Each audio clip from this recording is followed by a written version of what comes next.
ఒక 2 నెలలు కాలు నొప్పి వేసింది. అయితే ఒకరోజు ఇక్కడ విజయకాడ చర్చి కాడ జరుగుతుంది. జరుగుతుంటే ఇద్దరం సాయంత్రం పోయినాం. పొద్దున పోయినాం, సాయంత్రం లైట్లు అక్కడ బాగా చీకటి ఉండేది. అంటే ఆ బండ కట్టి నేను కింద పడ్డా. అసలు నొప్పి నాకు ఏం అనిపించలేదు. ఆ చర్చిలో కూర్చున్నాక నాకు బాగా నొప్పి అనిపించింది. మా అమ్మకు తెల్లారిసరికి నా కాలంతా వాపొచ్చింది. నేను మా అమ్మకు చెప్పలేదు. మా అమ్మ నన్ను తిడతానని నేను చెప్పలేదు. మా అమ్మ తిడతానని నువ్వు కొమ్మ చేసినవా అన్నది. అవునమ్మా, నేను నన్ను తిడతానని నీకు అందుకే చెప్పలేదు అని అన్న వల్ల మళ్ళీ తర్వాత హాస్పిటల్ తీసుకుపోయింది. కాలుకు పొక్కొచ్చేది. అది తక్కువైతే కావచ్చు నేను అనుకున్నా. అది 2-3 రోజులకు కాలంతా వాపొచ్చింది. పడుకుంటే నిద్ర వస్తలేదు. అసలు ప్రార్థన చేసుకున్నామన్నా నిద్ర వస్తలేదు. ఇక ఎట్లా ప్రభు ఈ కాలు నొప్పి ఎట్లా తక్కువైతుందని ప్రార్థన చేసుకున్నా.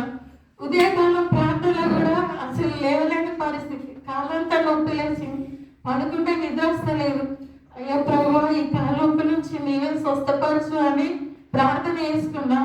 అప్పుడు మంచిగా కొంచెం తక్కువయ్యేది. మళ్ళీ నవంబర్ నెలలో అయితే వార్షిక సభలు ఉన్నాయి. అప్పుడు నేను వార్షిక సభలకు వస్తానా లేదో తెలియదు అనుకున్నా. ఆ రీతిగా నేను ప్రార్థన చేసుకున్నా. ప్రభు నా కాలు నొప్పి ఉంది, నేను వార్షిక సభలు వెళ్ళినప్పుడు నా కాలు నువ్వే ముట్టి స్వస్థపరచాలని ప్రార్థన చేసుకున్నా. ఆ రీతిగా నా దేవుడు నాకు కాలు నొప్పి నుంచి స్వస్థత దయచేసిండు.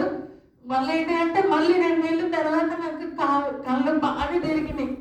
బాగా ప్రార్థన చేసుకున్నాం. మా అమ్మ చెప్తే నీకు బీపీ తక్కువ ఉంటే కూడా కళ్ళు తిరుగుతానే అన్నది. హాస్పిటల్కి వెళ్ళిన 2 గ్లూకోజ్ లేకుంటే ఇంజక్షన్ వేసి అయినా కూడా తక్కువ కాలేదు. నేను ఎప్పుడైతే ఈ మందిరానికి వచ్చి ప్రార్థన చేసిండో ఆ రీతిగా దేవుడు నాకు స్వస్థత కలిగించిండు. ఈ దినాన్ని నేను బ్రతుకున్నానంటే అది దేవుడి కృప. మీ ప్రార్థన నన్ను స్వస్థపరచండి. అందరికీ వందనాలు. దేవుడు చిన్న సాక్ష్యం దీవించి